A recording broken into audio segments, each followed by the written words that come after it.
এবার সামনে এলো তিনবার 2026 বিশ্বকাপ ফাইনাল দেখা আর্জেন্টাইন বিশ্লেষকদের বিস্ফোরক ও অবাক করা তথ্য।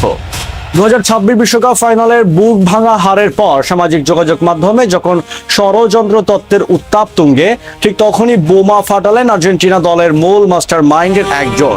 ভিডিও বিশ্লেষক মাতিয়াস মান্না ফাইনাল ম্যাচটি টানা 3 বার নিখুঁতভাবে বিশ্লেষণ করে অফিসিয়াল রিপোর্টে জমা দিয়েছেন তিনি।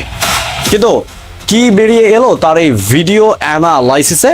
কেন তিনি ম্যাচটির অতিরিক্ত সময় দেখতে অস্বীকার করলেন? আর ইন্টারনেট জুড়ে ঘুরে বেড়ানো ষড়যন্ত্রের খবর নিয়ে ঠিক কি বিস্ফোরক সত্য প্রকাশ করলেন এই আর্জেন্টাইন বিশেষজ্ঞ? স্কেলোনি ও আয়ালার পর মান্নার এই স্বীকারোক্তি কেন ফুটবল বিশ্বে সৃষ্টি করেছে এক তোলপাড়? সব রহস্যের জট খুলতে ভিডিওটি এখনই শেষ পর্যন্ত দেখুন।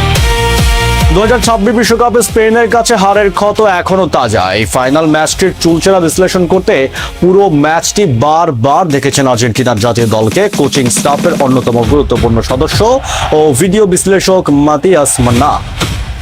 উরবানা প্লের জনপ্রিয় অনুষ্ঠানের রিটার্ন অ্যান্ড আ হাফকে দেওয়া এক বিশেষ সাক্ষাৎকারে মান্না তার এই অভিজ্ঞতার কথা শেয়ার করেন। তিনি বলেন, ফাইনালটা আমি আরো 2-3 বার দেখেছি। 2022 সালেও আমরা সঙ্গে একই ঘটনা ঘটেছিল। ওই ফাইনালে অতিরিক্ত সময়টুকু দেখিনি, এবারও দেখিনি। সেখানে অনেক কিছু ঘটে গিয়েছিল। অতিরিক্ত সময়টা অনেক বেশি আবেগে, সেখানে খুব বেশি কৌশলগত বিষয় থাকে না। আমি মূলত কৌশলগত বিষয় নিয়েই কাজ করে থাকি। স্পেন অনেক বেশি ভালো ছিল। পেশাদার এই বিশেষজ্ঞ নির্দ্বিধায় স্বীকার করেছেন যে পুরো 90 মিনিটের কৌশলগত লড়াইয়ে স্প্যানিশ দল আর্জেন্টাইনদের চেয়ে অনেক বেশি শ্রেয় ছিল। ফাইনালে হারলেও আর্জেন্টিনা ফুটবলের ডিএনএ বা নিজস্ব ধরনই এক মুহূর্তের জন্য গর্ববোধ করা থামাননি মান্না। তিনি জোর দিয়ে বলেন, হার জিত ফুটবলেরই অংশ, কিন্তু আর্জেন্টিনা যেভাবে নিজেদের পরিচয় ধরে রেখেছিল তা অনন্য। মান্নার ভাষ্যমতে, ছোট থেকে ছোট পাস খেলে একই সঙ্গে আক্রমণ সাজানোর যে আর্জেন্টাইন স্টাইল, তা কেবল এই দলের মধ্যে সীমাবদ্ধ নয়, বরং বয়স ভিত্তিক দলগুলোতেও একইভাবে ছড়িয়ে পড়েছে। আগামী অন্তত 15 বছর আর্জেন্টিনায় নিজস্ব শৈল্পিক ফুটবল বজায় রাখবে বলেই তিনি বিশ্বাস করেন। একই সঙ্গে পুরো বিশ্বকাপ অভিযানে দলের প্রতি নিজের কৃতজ্ঞতা প্রকাশ করেন এই অ্যানালিস্ট। তিনি জানান, লিওনেল স্কেলোনির নেতৃত্বে থাকা পুরো কোচিং স্টাফ দিনের পর দিন সে কঠোর পরিশ্রম করেছেন এবং খেলোয়াড়রা যেভাবে এক সুতোয় গেঁথে এক পরিবার হয়ে উঠেছেন তার জন্য তারা সবাই গর্বিত।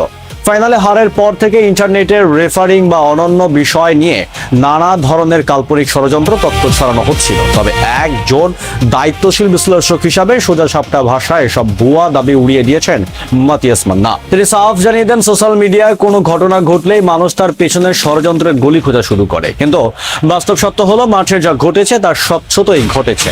যিনি ভালো খেলেছেন তাকে অভিনন্দন জানিয়ে সামনের দিকে এগিয়ে যাওয়াই আসল খেলোয়াড়ি মানসিকতা।